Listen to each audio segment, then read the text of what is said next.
E agora o nosso assunto é fertilizante. Os preços do cloreto de potássio já registram queda de 46% nos últimos 12 meses. Isso é o que revela a consultoria Agrinvest Commodities. De acordo com a empresa, os preços estão nos menores patamares desde fevereiro de 2021.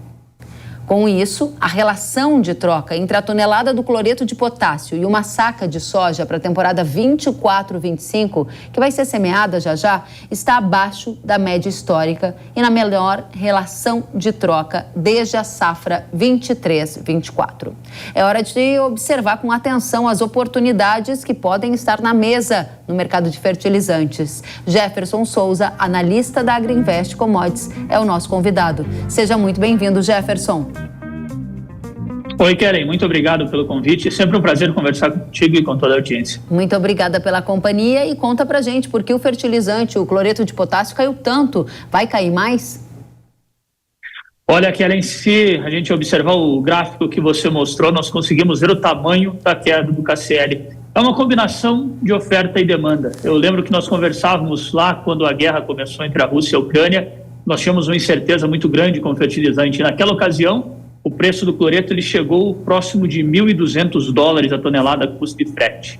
Agora, a tonelada do fertilizante está sendo negociada abaixo de $300 para o importador. Então, é uma queda muito grande. Isso aqui é uma resposta de uma grande oferta no Brasil.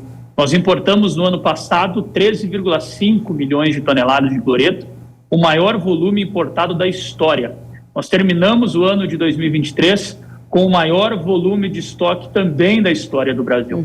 Então, tudo isso impulsionou para baixo a cotação do fertilizante e, como você mostrou no gráfico também, proporciona hoje ao produtor rural, o sojicultor, propriamente dito, uma relação de troca abaixo da média dos últimos anos. Não é a melhor relação de todos os tempos, Kellen, isso tem que falar também, mas ela está abaixo da média. E é isso que é importante. Em um ano em que você tem um preço de soja desvalorizado, cotações recuando toda semana, o produtor tem que olhar muito para os outros anos e pensar em gestão de risco. Então é por isso que hoje nós encaramos que o cloreto de potássio ele tem uma oportunidade na sua aquisição e você fez uma pergunta se ele poderia cair mais. E a resposta para isso, eu acredito que no curto prazo nós temos uma tendência contrária. O fortalecimento do preço do cloreto ele pode acontecer nas próximas semanas, assim como ele já está acontecendo. Então, o produtor que analisa a sua relação de troca e encara que é um momento propício, eu acho que o cloreto pode ser o primeiro passo que ele dá para a temporada 2024-2025. Agora, por que o preço do cloreto de potássio já começa a dar sinais de que chegou ao fundo do poço? Porque é isso que você está dizendo em outras palavras, né? Ele caiu 46%, apresenta uma oportunidade de relação de troca com a soja melhor, mas esses dias podem estar contados. Você já vê movimento de alta em algumas regiões? Exatamente. Algumas empresas, desde a semana passada, já começam a reajustar as cotações. Eu tenho computado aqui um aumento de $10 na tonelada nas últimas 2 semanas. Então, essa tendência ela já está virando para o cloreto de potássio. E por que isso? Por uma demanda no Brasil. A demanda está aquecida para a KCl. Os produtores estão aproveitando as oportunidades e estão comprando o cloreto de potássio. É isso que nós sentimos nos últimos dias e nas últimas semanas. Até mesmo, Kellen, em regiões em que o produtor compra mais tarde, como no caso do Paraná, sul do Mato Grosso do Sul, São Paulo, nós percebemos que ele está aproveitando essa oportunidade. Hoje eu tenho um avanço bem representativo nas compras de cloreto de potássio no Brasil. Em contrapartida, o fósforo está atrasado. Muito bem, e aí a gente vai entrar então nos fosfatados, né? Como é que estão os preços e a relação de troca? Inclusive você trouxe 2 telas para a nossa audiência para explicar melhor o que está acontecendo. Exatamente. Então, se nós pensarmos no preço do MAP, propriamente dito, você percebe que a retração dos últimos 12 meses é muito menor do que a do cloreto de potássio. E por que isso? Porque você tem hoje um cenário global que faz com que o preço no Brasil ele se comporte como uma âncora. Você não vê queda para o MAP desde setembro do ano passado. Então, hoje, se eu for colocar a relação de troca, Kellen, aquela mesma que você mostrou do cloreto, eu percebo que ela está acima da média. Isso dificulta a tomada de decisão do produtor. Nesse momento, ele não está comprando fósforo.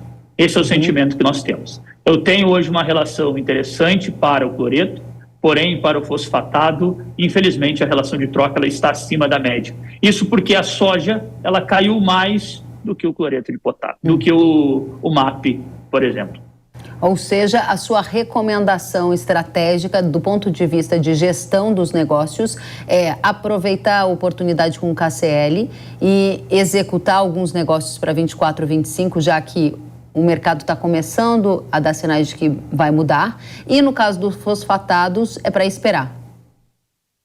Em resumo, seria isso. Eu tenho comigo uma seguinte premissa, Kelly. A relação de troca é o termômetro para o produtor comprar o seu insumo. Tá. Seja o fertilizante, seja o defensivo, seja o que ele comprar.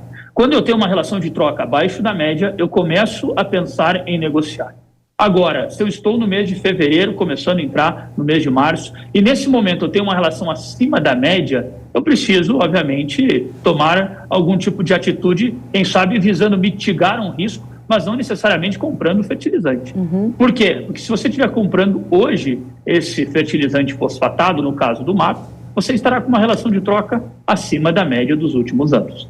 Eu conversei com o produtor, ele falou uma frase muito interessante. Ele me disse que para fazer um negócio não tão bom assim, você não tem pressa. Então, nesse caso, eu uso essas palavras até mesmo para definir a situação do MAP no Brasil. Eu não estou dizendo que nós temos chance de ver o preço despencando do MAP. Agora, que a relação de troca está alta para antecipar, isso é um fato. Então, isso dificulta a antecipação do produtor. E dentro dessa perspectiva, a gente está com a comercialização de fertilizantes em qual patamar? Porque a venda de soja antecipada está abaixo da média. Em relação a compras para a próxima temporada, como é que está? Está abaixo da média também, Kelly. Eu faço um levantamento quinzenal aqui dentro. E hoje eu posso dizer para você que nós temos no Brasil por volta de 25% do fertilizante negociado para a soja 2024-2025. Tradicionalmente, nesse período, nós estaríamos acima de 35%. Portanto, eu tenho 10 pontos percentuais, no mínimo, de um atraso na compra do produtor, que vai começar a plantar em setembro desse ano. E aí é um reflexo semelhante ao que você falou da venda de soja, né? O produtor está segurando a venda e segurando a compra. Muito bem. Para a gente fechar, Jefferson, do lado de oferta de fertilizantes, você vê algum tipo de risco para a temporada 24-25? E o contexto da minha pergunta é, um dia a gente vê o Putin falando de risco de guerra nuclear, sendo a Rússia um dos nossos principais fornecedores. No outro dia a gente vê notícias de uma economia chinesa não tão firme e aí a gente sabe que a China também pode limitar algum tipo de venda. Ou seja, estamos inseridos num cenário geopolítico mais desafiador. Que tipo de efeito isso pode trazer para a oferta de adubo no Brasil, se é que pode, no curto prazo? Kelly, nós temos que deixar uma coisa muito clara. O Brasil continua importando mais de 80% do que consome aqui. Você comentou 2 players que são os maiores fornecedores de adubo para nós no Brasil, Rússia e China. Do lado da China eu tenho algumas questões envolvendo fósforo que podem trazer limitações. Agora, do lado da Rússia, confesso para você que eu sou cético em relação a uma restrição, ainda mais para o Brasil. Nós temos que pensar que a Rússia, ela produz e ela só consome 12 a 15% do que ela produz de fertilizante, o resto ela exporta. Então, é uma questão comercial. Eu tenho uma lição que eu aprendi nos últimos anos, é que quando você tem um comprador disposto a fazer negócio, as coisas acontecem. Então, eu acredito que hoje eu não vejo um problema ligado à Rússia. E nós temos um case muito claro do cloreto de potássio. Uma das razões pela qual nós podemos justificar essa queda no cloreto está ligado a uma sanção que a Bielorrússia sofreu, um importante fornecedor para nós. A Europa, os Estados Unidos colocaram sanções no país e o Brasil, nesse caso, foi um destino extremamente atrativo. E os negócios se direcionaram para cá, aumentando a oferta. Ou seja, nós tivemos uma queda no preço. Então, ao meu ver, essa questão ligada à guerra hoje, ela é muito mais conhecida pelos players de fertilizante no Brasil e no mundo. Eu, particularmente, não encaro hoje um risco Rússia como importante para nós olharmos. Penso que o Brasil vai continuar fazendo bastante negócio na Rússia, porque eles precisam vender e nós precisamos comprar.